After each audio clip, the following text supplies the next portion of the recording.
Hey there everyone, this is Samuel Johnson and welcome back to the Spider-Verse Retrospectives, and today we're going to be continuing our discussion on the Edge of Venomverse miniseries as we take a look at Edge of Venomverse number 4. And, as promised, we're going to be talking about the Old Man Logan universe. Kinda, sorta. Today's issue takes place in what I consider to be an alternate version of the Old Man Logan universe.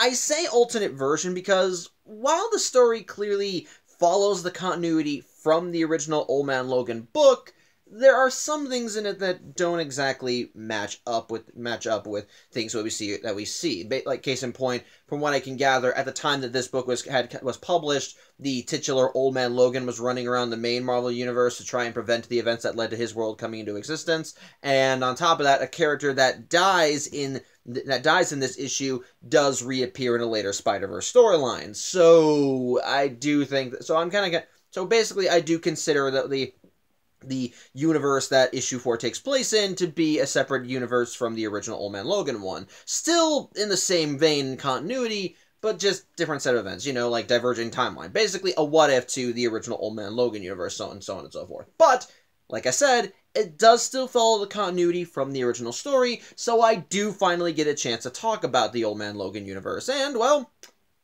it's kind of a twisted reality. Basically, the Old Man Logan universe is an alternate future for the Marvel universe, and put simply, in this universe, the bad guys won. Like, they got a total victory. Basically, one day in this reality, the bad guys got together and all realized one very important fact that they had over the heroes. They outnumbered them. Yeah, basically because of typical comic book shticks that usually there's like maybe 10 villains to one hero, the villains started figuring out that when it came down to their numbers versus the hero community didn't stand a chance, and so they decided to basically pool their resources together and launch an all-out assault on every single superhero in the Marvel Universe, and put simply, it was a complete and utter victory. While the heroes fought valiantly and tried their best to stand against this threat, unfortunately, eventually they were all taken down one by one. Every superhero team, every individual hero was beaten down, destroyed, or just so badly beaten that they couldn't stand up. While a handful of heroes did survive, for the sake of living, they had to scatter and go into hiding just to be sure that they wouldn't be rounded up and killed again. And as a result, the bad guys won and wound up taking over the world, or at least America, even dividing it up amongst themselves to figure out who owned what they could do with it, and so on and so forth.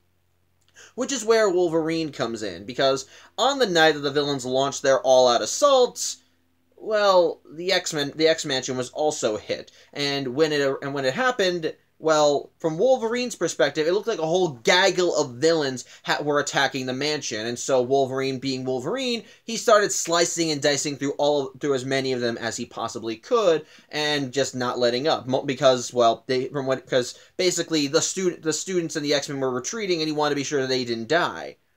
Well, it wasn't until he finished off all the villains that he learned what really happened. You see, it wasn't a gaggle of villains that were sent to the X-Mansion. It was just one. Mysterio. And as we've established, Mysterio has the power to cast illusions. And he made Wolverine believe that the students and X-Men were the supervillains he was fighting. And once the illusion was faded, Wolverine discovered that he was personally responsible for killing the entirety of the X-Mansion. Something that horrified the good Logan to horrified Logan to the nth degree. So much so that he actually became suicidal. Like with other heroes, he wound up going into hiding, and he did try several attempts to end his own life, but due to his healing factor, he never fully succeeded. And as such, once this all failed, he decided that, just basically out of sheer guilt for his actions, he wound up becoming a pacifist, vowing to never unsheathe his claws again, and from there he went into hiding, just trying to find a place in this new twisted world to live in, and sure enough, he did. As years later, he did manage to get a wife and family and even have children, and they wound up settling down and just having their own little slice of land that they could just call home. And for a while, it was nice. It was just his own little. It was just basically his own thing. Unfortunately, due to as I mentioned, America being just kind of divided up amongst the people, there was someone that owned the land he was living on, specifically the Hulk gang. Yeah, in this new time, in this future, basically Bruce Banner went nuts. He wound up getting overexposed to radiation, and it wound up driving him cuckoo. It also increased his strength exponentially in his Bruce Banner form, but we're not going to get into that later. And well, he wound up deciding to start a family with his cousin. Yeah, it's gross. I'm not going to get too much into it, and I don't want to think about it too much. But basically, he wound up having a bunch of inbred children who all inherited his Hulk-like genes, and they were all just as mean and greedy and angry as the Hulk was. And well, they were the Logan's landlords. And one month, Logan was not able to pay them, and so they wound up beating the shit out of him and told Logan, you pay us double next month, or we're going to kill your entire family. And unfortunately, Logan realized he wouldn't be able to make the cut that month. As such, he wound up being approached by a former Avenger friend, Clint Barton, aka Hawkeye, who sadly in this future was now blind.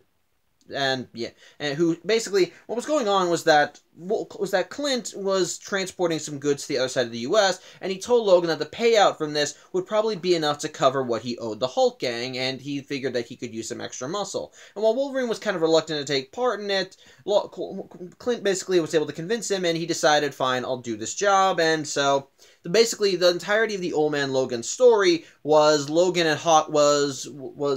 and Clint as they traveled across this twisted U.S., seeing the landscapes, encountering the threats of this world, and basically just doing their best to survive until they can make it to the other end of the U.S. In a way, it was essentially a road trip story, and as an alternate universe buff, I find it interesting. It's definitely a twisted world, so to speak, but despite the bleak circumstances, there are some nuggets of hope scattered throughout. There are people that still try their best to live in this world and adapt and move on. And of course, this is still an alternate Marvel universe, so superheroes and supervillains are abound. So there are still some there are familiar and old faces that you can probably recognize, like during the journey, Logan and Hawkeye wound up running into Clint Barton and hold on, what was her name? Hold on. Emma Frost. Sorry, I was blanking on her name. But they run into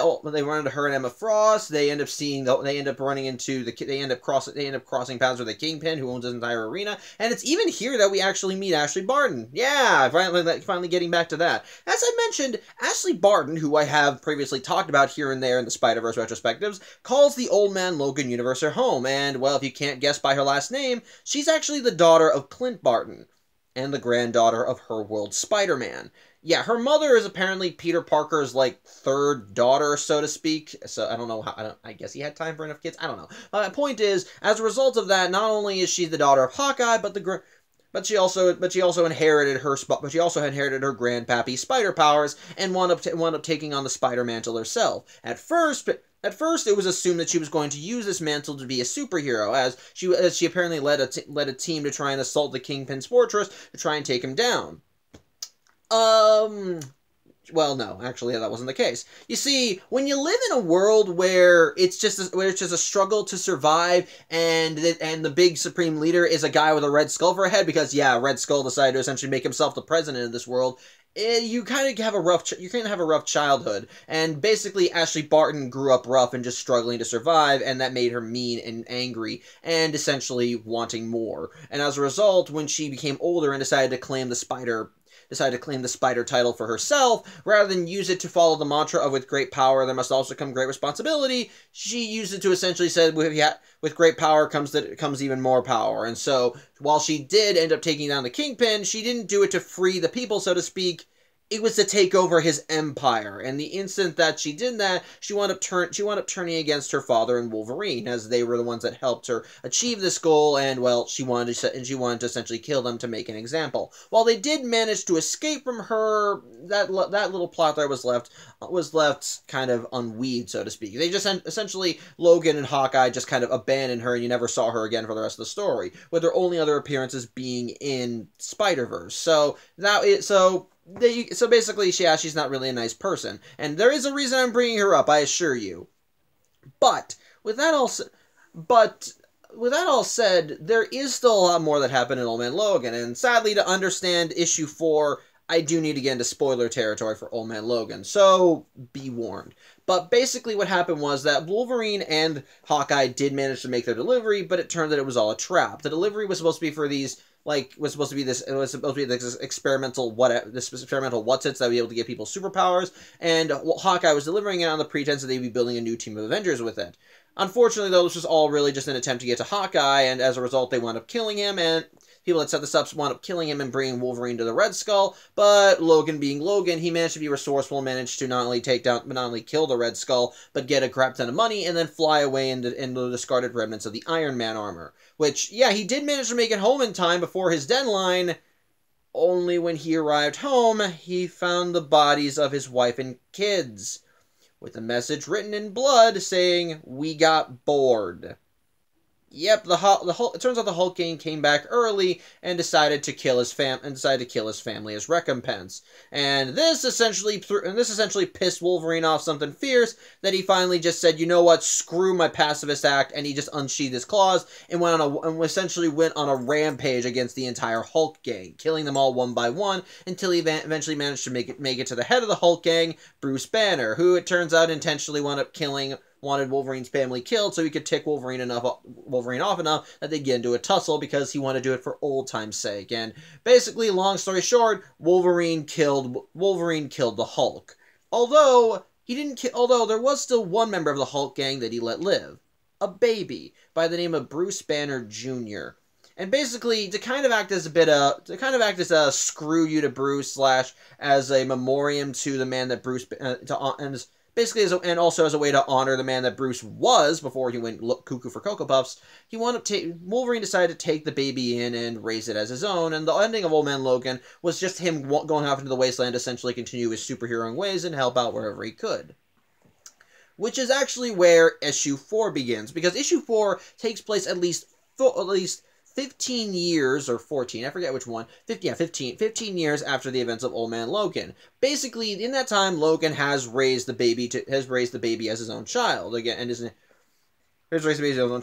I might have already said his name is Bruce Banner Jr., but yeah, the kid's name is Bruce Banner Jr., and for the longest time, Wolverine was like his only family, but one night, we don't see this, but it is told to us, one night, Logan does tell Junior about his heritage, about his entire rampage against the entire Banner clan, and put simply, the kid wasn't happy. The instant he learned that Wolverine was the one responsible for the death of his family, he wound up going off on Logan and just beat the shit out of him. And while Wolverine refused to fight back because he saw Junior as his own kid, well, Junior did not let up. He just essentially beat him into a stain on the ground before just leaving him and telling him he was dead to him. And the end result of this, well, Logan kind of fell back into a depression. In fact, the next time you see Logan after this, you see he's in a motel, and it's clear he's been drinking himself into a stupor, as in his room surrounding his bed are just bottles of beer and wine and other various alcoholic beverages, and he's just clearly not in his right mind as he's just tossing and turning in bed. However, his alcoholic stupor gets broken as the door to his room is kicked down, and we actually see a surviving X-Man come in, Angel, who it turns out that the only major damage that he managed to sustain in the whole uprising with the villains was he lost a wing. And he's basically here for Logan, collecting him and bringing him to his truck and just driving off. And it's in the truck that Wolverine managed to regain his senses, and the instant he realizes where he is, he immediately starts going, "What the hell is going on? Where am I? Wait, Warren, what are you doing here?" Because, yeah, Angel's name is really Warren. But, yeah, Warren talks about how after the event with the whole supervillain uprising, he went into hiding so that he wouldn't be targeted, especially since Red Skull was the one that took his wing. And basically, he was content to stay that way, and basically he had heard about what happened at the X-Mansion, and while he had searched for Wolverine after it, he could never find him. Although, he did manage to get a lead after he heard about how 15 years prior, Wolverine wound up killing the Red Skull, and so he's here to collect Wolverine now. However, Wolverine really doesn't give a shit. He really just wants to be let out. He doesn't want anything to do. Basically, he doesn't want anything to do with this anymore. He's content to be where he is, even if it is a crap hole, and he just kind of wants to leave. However, Angel is not letting up. He just keeps driving, and he refuses to let Wolverine out. And he just keeps telling him, "Look, there's a reason I want to come." There's a reason I want to find you. Apparently, there's a new team of mutants that are forming that want to help. There's a new team of mutants forming into a new band of X-Men, and I want to bring you to them. Of course, Wolverine still doesn't give a shit about this. He doesn't really care about he doesn't want to be reminded of the X-Men anymore. But Warren dangles another little bit of information in front of Logan's face. His son is there. His biological son. He claims that he's alive and that he's part of the new team of X-Men, and Wolverine is a little dubious of this. Although this does thankfully get his interest. After all, he saw his son's dead body. He buried him even. So how can he be alive? While still not exactly for seeing the X-Men, he does at least ask Angel where the heck this new team is, and well, Angel tells him the only place that the X-Men would gather. The X-Mansion. Yep, it's still standing, though sadly it's been abandoned, so there's really nothing left in there besides just empty halls and doors. And so, once Wolverine and Angel arrive, of course, basically Wolverine is just kind of hit with memories as he remembers the night, and well, it's clear he's doing everything in his power to just try and keep himself sane as he thinks about it. But either way, once he enters the mansion, he begins asking Warren, well, where is everybody? Where is everybody? It looks like nobody's been here. And Angel tells him that, well, I think they're probably in the danger room. It's probably one of the only functioning facilities here. And basically, as Wolverine continues walking, he mentions about how this place brings back memories and so forth.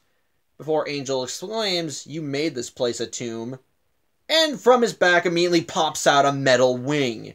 And from the metal wing, he ends up shooting out several knives straight into Wolverine that end up stabbing him through and, well, and cause him to fall to the ground, temporarily killing him. After all, it's still Wolverine. He has a healing factor. He'll get back up. But yeah, it turns out this was all a trap, and Angel was the one that sprung it, as Angel immediately hits a little necklace thing on his fob, and his skin starts turning blue. I don't know if this is a regular thing for him in the original comics, or if this is something new, but either way, yeah, his skin is blue, and it turns out that he actually has no love lost for Wolverine. He actually hates him, and he wants him dead. Why? Simple vengeance, basically. Yeah, Angel is aware that Wolverine was the one that killed the X-Men, but he is not privy to the fact that Mysterio did it, and so, or this Mysterio tricked Wolverine into doing it. So he's basically under the impression that Wolverine is a monster and a traitor, and this is basically him just wanting to get payback for what Wolverine did to the kids, as he thought that Wolverine did it of his own free mind. So yeah, basically, Angel is not exactly in a good place. Angel is very much pissed off. But either way, Wolverine does eventually wake up from his stabbing, and he does find himself in the basement of the X-Mansion. And, well, he's not alone, as not only is Angel there to greet him, but also Bruce Banner Jr. and Ashley Barton. Yeah, basically Wolverine. In fact, we can even tell that, but before we even wake up, we do end up seeing the trio, and Wolverine is actually held in place with his arm side above his head with webbing. So, yeah, basically, once Wolverine wakes up, he, of course, wants to know what the hell is going on, and the trio makes their demands pretty clear. This is about good old-fashioned revenge for all of them. With Angel, I already mentioned he wants revenge for the death of the X-Men. For Ashley, this is essentially to clear up a black mark on her reputation, because after the events of Old Man Logan, she never was able to find Clint or Logan again, and basically because of their efforts, her men were all killed. So essentially, she wants to get back. She wants to rebuild her empire, and she wants to rebuild her empire, and she wants to use Wolverine to do it. And as for Bruce Banner Jr., similar thing. He went back to where his empire was, but because the whole Hulk gang had been killed, there was nothing left for him to reclaim, and so he wants to rebuild that as well. And like I said, it's also about payback. On top of that, which is why he's working with Ashley, as in his search for answers, he did manage to seek her out, and they found that they had a lot in common when it came to Wolverine and their heritages, so to speak. So they wound up banding all together and finding Angel, and the three of them wanted work, and the three of them decided that they were going to get back. They were going to get back at Wolverine, with Angel only going along with it because he thought it was poetic for Wolverine to die in the very mansion that he killed the kids in. Of course, Wolverine is just like, what the hell? This is all insane. This is all insane. I thought I taught you better than that, Junior. But basically, they're not listening, and they're all just operating on anger, and they're all operating on anger and a desire for vengeance. They do explain what their plan is for Wolverine, as they do all want to kill him, but they also want to use him. Basically, what they want to do is that they want Wolverine to be. After they kill Wolverine, they want to take his cells and use them to essentially create an army of cloned Wolverines. And, well, with Wolverine's healing factor and his own natural bloodlust and powers, they do believe that they think that with an army of him on standby, they'll be able to not only reclaim their empires, but essentially take over the entire U.S. And, well, Wolverine even calls that stupid and crazy. But, again, nobody's listening. But there's still a matter of how they're going to do it. They can't just... It's not like Wolverine's just going to willingly give them a sample of his own genetic structure. Okay, well, plus he's not going to go down without a fight. But they also have an answer to that. And it's here where I should probably bring something up. Back in the Old Man Logan story, there was a section of the story where we saw that Wolverine and Hawkeye were being followed, specifically by the Venom symbiote. While at first it was just a typical black pile of goo that was just following them around, eventually, the Venom symbiote did manage to find a host in it in order to try and do some damage to the pair. Specifically, it bonded with a T-Rex that was let loose from the Savage Lands. And while in the story, Wolverine and Hawkeye were able to evade the T-Rex with the help of Black Bolt, well, let's just say that Ashley decided to do was able to find a bit of help. Getting tongue-tied.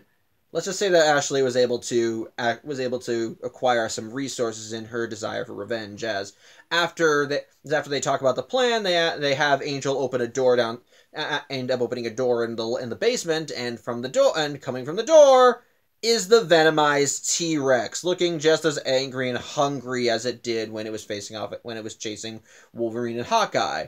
As such, the instant Wolverine sees this, he's like, oh god, not this thing again. And so he immediately goes on the attack as he unsheaths his claws and manages to rip through the webbing with the intent of fighting the T-Rex. Of course, Ashley, not wanting this to be a fair fight, tries webbing up his hands again, but Wolverine is able to get through this as well, as with his hands out tied with the webbing, he manages to pull on it, and since Ashley was holding on to the other hand, the kickback ends up throwing her into the air, and straight into the T-Rex's maw, which that must be a bit cathartic for the Venom symbiote. After all, she's the granddaughter of Spider-Man, so that's good. So yeah, it ends up chopping her down. And so while Bruce and Angel are going, as Junior and Angel see this and go, what the hell? Wolverine immediately goes on the offense as he just charges at the T-Rex, as he at first jumps at it and slashes it in its eye before it kicks him back. And so he decides, fine, let's settle this once and for all before he jumps at the thing, and it chomps down on him too.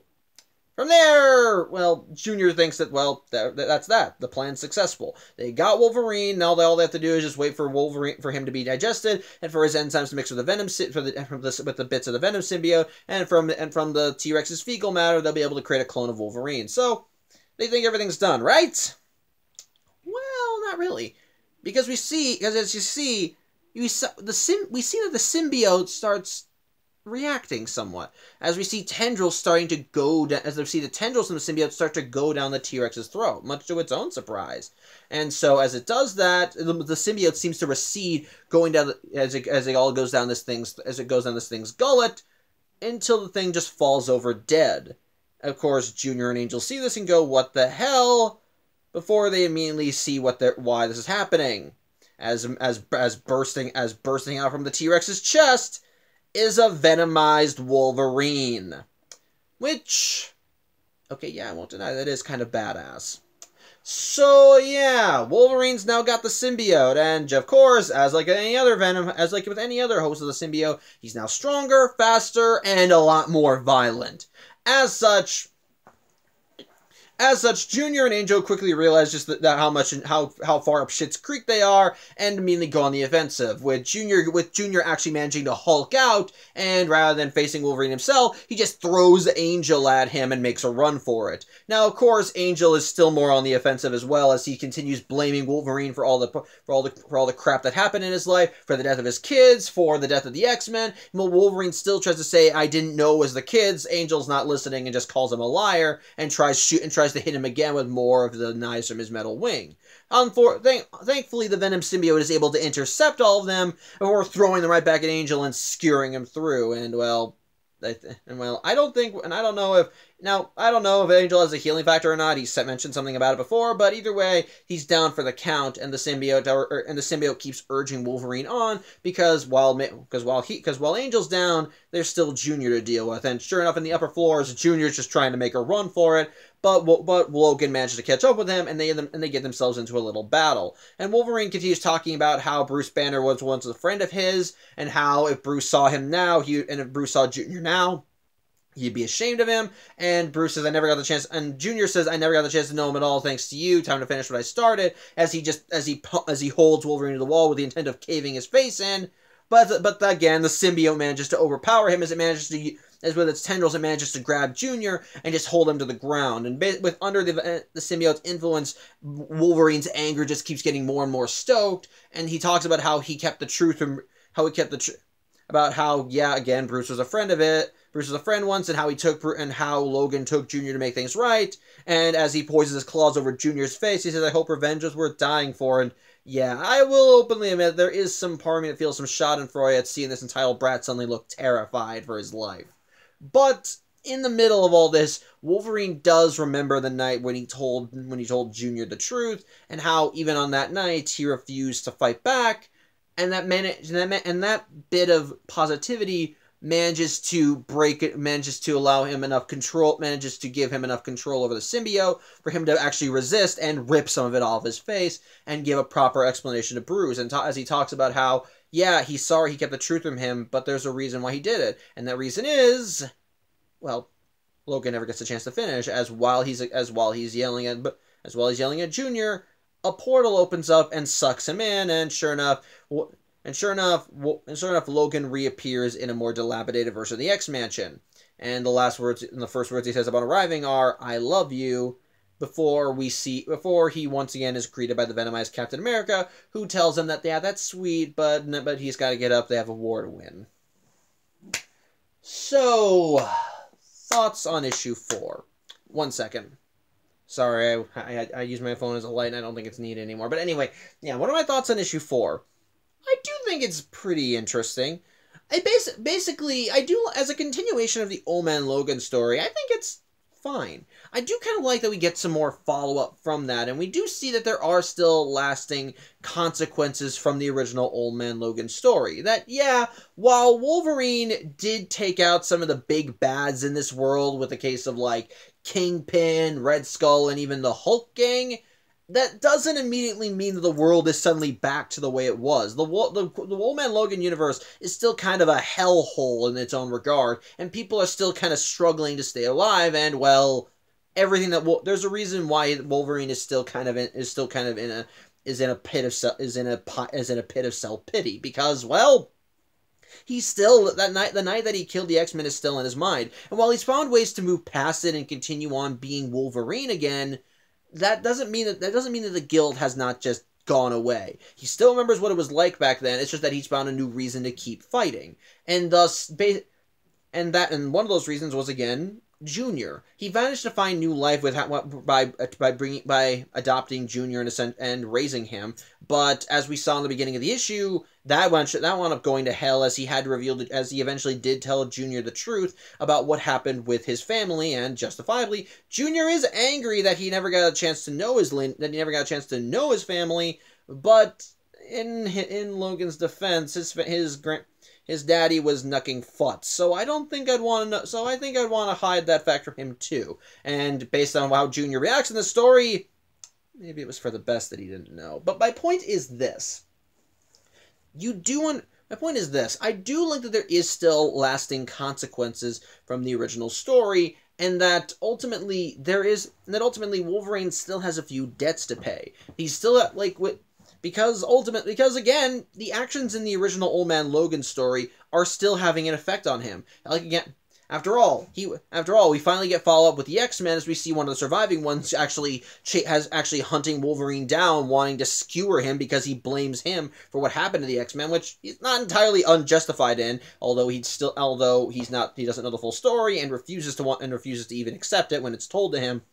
But there are.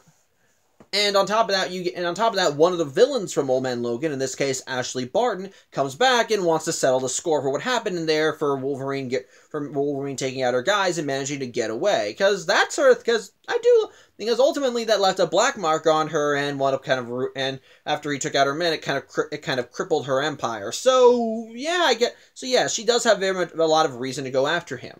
Mind you, this also kind of showcases a nice little thing that I like that they showcased with Old Man Logan, because since these new heroes grew up in this universe, and this universe is not kind and not nice, they're less heroes and very much akin to supervillains, because in their minds, that's the only way to keep living. So I do kind of like that clash of ideals of this younger, more arrogant generation growing up thinking that if I have power, I can use it however I want, and everyone's just got to deal with it, versus this older generation who still believes in the ideals of right and wrong and fighting for what's right. And I do kind of like how that's reflected with Wolverine. Now, again, before you make the argument of, well, Angel's part of that older generation, he's working with them, well, again, he's got reasons for why he would want to go after Wolverine. Again, he thinks Wolverine killed the X-Men and he wants payback. I think that might be a good reason to want to start why to hunt Wolverine. Again, he doesn't know the full story, and as I said, he doesn't want to hear it when it's told to him, but I do think that his reasons are a lot more valid than other ones, and I think that would lead to him essentially turning to the dark side,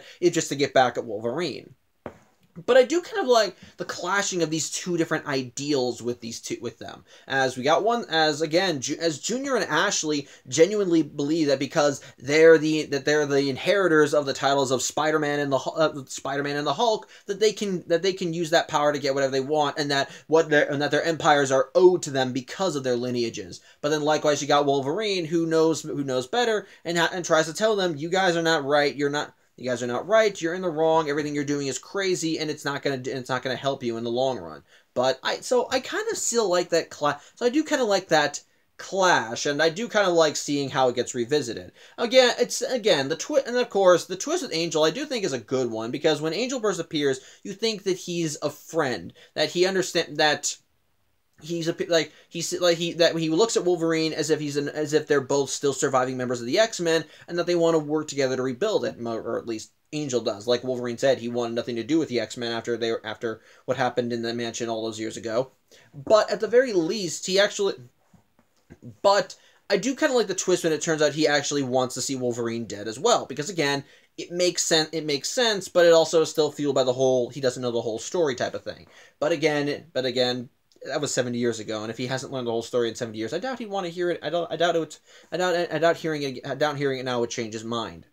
Imagine if you dedicated your whole life to hunting someone only to learn after 70 years that it was all a misunderstanding. You wouldn't exactly be willing to listen, because imagine that you would have learned you wasted most of your life, and well, considering how much that anchor would have fueled you, of course you would be like, no, I have to get this guy. So I can kind of see that, but again, doesn't mean he's not in the wrong. Doesn't mean that he's not in the wrong. He's just, there are reasons behind it. But as for the Venom side of things, because after all, this is still a lead into Venomverse, I should probably give my thoughts on that. Well, for starters, okay, let me say this. Venomized Wolverine is fucking awesome. I will not deny that. The idea, seeing Wolverine burst out of the chest of the T-Rex with a Venom symbiote bonded to him, and seeing a Venomized version of his X-Men uniform, I think it's genuinely badass. There are no spider motifs in this design, sadly. Sad to say, but it's very clear that he is bonded with the Venom symbiote. He still has the black skin, he's got the tongue. When he unsheathes his claws, you can see kind of the goo spreading between them. And of course, since this is supposed to be like a Venomized version of his X-Men outfit, you can actually see the white lines because the outfit is entirely black with instead of the black arrows that are normally on his yellow outfit now being white. So again, even having white boots, it all looks really damn cool and really badass, especially when he starts fighting up against especially when he starts fighting Angel and Junior, because before they would have been a match for him, but with the added boost of the symbiote, it just turns it all into a cakewalk. And because the symbiote is naturally trying to push Wolverine and just bring out his feral nature, he does not let up in the battle. When Angel tries shooting him with the knives, the symbiote just takes them and throws them back at him, and he doesn't stop. He just goes straight for Junior and and manages to overpower him and almost kill him. The only reason he doesn't is because Wolverine is able to assert dominance just enough to pull himself back and try and tell Junior that he kept the secret, that he kept his history from him because he loved him. I love that. It's genuinely awesome and cool to see, and that last bit of humanity from Wolverine in the end does showcase more of what I love when seeing someone bond with a symbiote, seeing the fight between the man and the monster. And while Wolverine is more willing to lean towards the monster because it's fucking Wolverine, at the same time, the fact that struggle is still there, especially because while Junior may have gone down a dark path, Logan still cares about him. He doesn't want to hurt him. There is still a part of him that cares about him, and ultimately, despite everything Junior's done, Logan still loves him, and he doesn't want to make him an enemy. He does want to be there for him. He does still want to be on good terms with him. It's just that because of what happened with his past, they're just going to be at odds. But even throughout all that, Wolverine does not want to hurt his proverbial son. It's honestly pretty sweet, and also kind of tragic that he was pulled away into Venomverse before he could tell Junior that he loved him. It's a little sad in my opinion, but I do like that. I do kind of like how that goes. But on the flip side of all this, while Venomized Wolverine is awesome, I think it's a missed opportunity to not have the T-Rex be a part of Venomverse. As I mentioned, one of the awesome bits with Spider-Verse was not only seeing all these different versions of Spider-Man in one room together, but also to revisit versions that we had not seen for a while. Like when we were able to check in with when we met the alternate Ben Reilly, or when we were able to peek into the world of 2099, or see some issues, or see Spidey's from issues of What If, and so on and so forth. It was genuinely cool to revisit those worlds and re-see those Spider-Man and how their stories are going within the whole context of the story. I honestly thought that was cool, and because of Spider-Verse, some Spidey stories did gain continuations. We were able to check in with Victor Babakar from the Spider-Man India continuity, and we saw how this whole Spider-Verse event was affecting him and how he was taking it. And as a result, when he wound up going off into Web Warriors and joined that team, his story was continued and a loose thread from his books was wrapped up. I like that. I thought it was really cool, and especially going off of Web Warriors, that also gave us more info on more. It also allows us to showcase more characters from other Spideys. We got Spider-Man Noir and Spider-Ham, who both had their own comics prior to Web Warriors, and thus it allowed us to see more of them in action. But unfortunately, we don't get a lot of that in Venomverse. Like I said, all the Venoms that we've seen so far all follow the same gimmick. It's what if insert name of superhero got the symbiote instead of Eddie Brock. And while the stories so far have not been bad, all of them have been entertaining in their own regards. All of them just follow that similar gimmick. Just a universe where a different superhero bonded with a symbiote instead of Eddie Brock. And so likewise, then we get to issue 4, which showcases this alternate version of Old Man Logan, and in the Old Man Logan universe, we had a pre-established version of Venom that existed there, the Venomized T-Rex, which, honestly, I think was an awesome variant of Venom, because, well, Venom symbiote plus T-Rex, of course it's going to be fucking awesome. But when they bring it in, they don't bring it, it doesn't stay around long enough for it to be a part of the Venomverse story. It's immediately killed off, and in its place, we just get Wolverine bonded with the Venom symbiote, which, again, is badass. I won't deny that, but it just kind of feels shallow that you had this pre-established Venom from this continuity, and then instead of using them, you decided, we'll use this guy instead, which part of me kind of understands with Venom, because when you have a storyline like Venomverse, part of the joy is going to be seeing all these different versions of the character interacting and exchanging notes, and even going off of having Wolverine bond with a symbiote and get pulled into Venomverse. What makes that work, in my opinion, is the fact that in the Old Man Logan continuity, most, if not all, other superheroes are dead. So imagine how Old Man Logan would feel working alongside Venomized versions of all these people that he knows in his reality are long gone. Imagine how he would feel when he was pulled into this other universe and saw the Venomized Captain America, even though he knows Captain America was killed by the Red Skull in his world. That, I think, would have some really good drama. And when you have a T-Rex in there, it doesn't really feel like it could work. But counter argument, it's a fucking T-Rex! That's awesome! Imagine seeing an army of Venoms running around just kicking ass and doing their thing, and in the background you got a T-Rex just smashing everything apart. That would be fucking cool!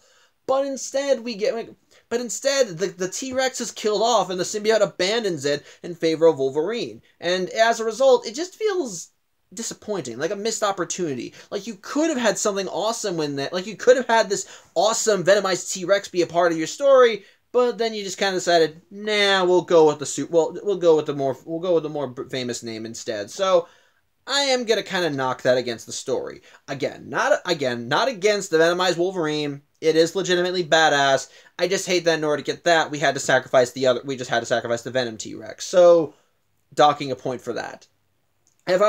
And I'm also going to dock another point in the story for something else, the artwork. Again, it's not bad artwork, but it's the same artwork that we got from Spider-Verse War Zones. And as I mentioned there, while that artwork was not bad, it does kind of dip into the uncanny valley a little in some areas, and sadly that still carries over into Edge of Venomverse number 4. Again, it's not bad, still is action-packed, very dynamic. You can tell everybody apart and nothing looks off. It's just, for me, it's the faces.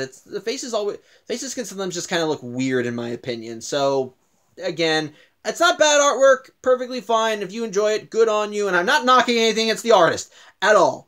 I don't know the artist. I think, for all I know, he's probably a really good guy. And obviously people like the artwork. So, I'm not gonna knock it against him. Good on him. I'll compliment it when I think it works. I'm just not a fan. And if the artist is watching this video, I'm so sorry. I am really, really sorry. I'm not trying to offend you. I really am not. I'm sorry. But on the whole, though, I think issue 4 of Edge of Venomverse is fine. It's a nice little. Sadly, another point I think another problem with it is ultimately, you do need to be familiar with the Old Man Logan continuity before you read the story. I read the issue before I read Old Man Logan, and thus I was privy to certain plot and certain spoilers when I went ahead to read Old Man Logan. But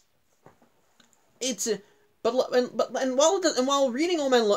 not reading Old Man Logan won't ruin the book for me, as it does give you an idea of what's happened in that story, it does expect you going into this book having read that story first, because some plot points won't make sense unless you read that one first. Like when they talk about Ashley, like when Ashley Barnes talks about how Wolverine and her dad wound up killing all of her men. That one does feel like something you have to have read the story for, or likewise with Junior and how he said that Wolverine killed his dad. They do expect you to be at least somewhat familiar with what happened in the original story, especially when Wolverine talks about how he killed the kids. So, I am also going to knock some points for that. They do expect you going into this story having at least read some of Old Man Logan. But, on the whole, I don't think the issue is bad. I would honestly just call it fine. It's just that. It's fine. It's fine. It's a follow-up to Old Man Logan. It's all right, and does well in continuing the story and showcasing more of the consequences of what happened in that story. The plot with Junior, Ashley, and Angel is kind of a is a kind of a standard comic book supervillain plot, which I think can work. The battle between Wolverine and the Venomized T-Rex is awesome. I do like having some more of the emotional. I do like having more of Wolverine's past come back to haunt him, with Angel wanting revenge for what happened to the X-Men. And likewise, while it does disappoint me that in order to get Venomized Wolverine we had to lose the Venomized T-Rex. Venomized Wolverine is still awesome, and the finale where Wolverine does confront Junior and ultimately refuses to kill him because of his genuine love for him, I think is nice and sweet and kind of tragic when he gets pulled away into Venomverse before he gets a chance to tell him he loves him. So, on the whole, the issue isn't bad. It's perfectly fine. But in order to I think fully appreciate, you will have to have read Old Man Logan beforehand, and as a result, it can be somewhat alienating if you haven't done it. Again, it's not totally unreadable if you haven't read Old Man Logan, but reading that story would help a lot in understanding plot points. So there you go. So yeah, I think that's about it. I thank you for watching. I'm Samuel Johnson, and I hope to see you on Tuesday as we wrap up Edge of Venomverse with issue 5 and get a chance to see Deadpool in the symbiote, even though he's kind of worn it before. I'll explain when I get to it. But bottom line, hope you have a good Saturday, and as always, take care.